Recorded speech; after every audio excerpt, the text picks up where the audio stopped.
Well, I think ICOs are an important evolution in how enterprises are funded, and I think they show two important features. One is ultimately disintermediating venture capitalists.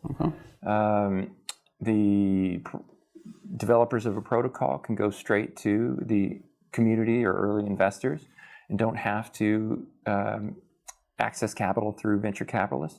I think a very good example of that is Brave browser, a fascinating project that Brendan Eich and his team are building.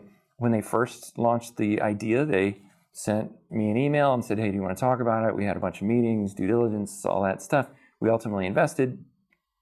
3 years later, when they wanted to launch a very innovative token for essentially the attention market of online advertising called the Basic Attention Token, they announced it in a white paper, put a very reasoned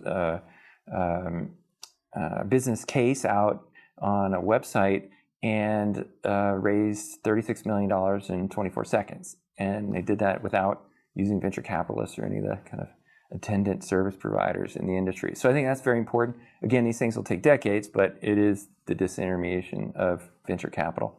And then the other huge component is the democratization of access to investment.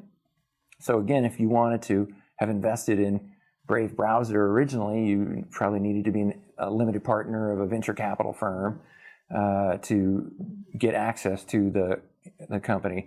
Now, these tokens are essentially publishing an Ethereum address that anyone anywhere on Earth can invest in. And so I think that's going to bring in, a couple orders of magnitude more investors into the space. And, I'm sure there's going to be some mistakes and some people make some investments that don't work. But I think ultimately it's going to be seen as a great thing that you're bringing the ability to invest to, sensible investors around the world.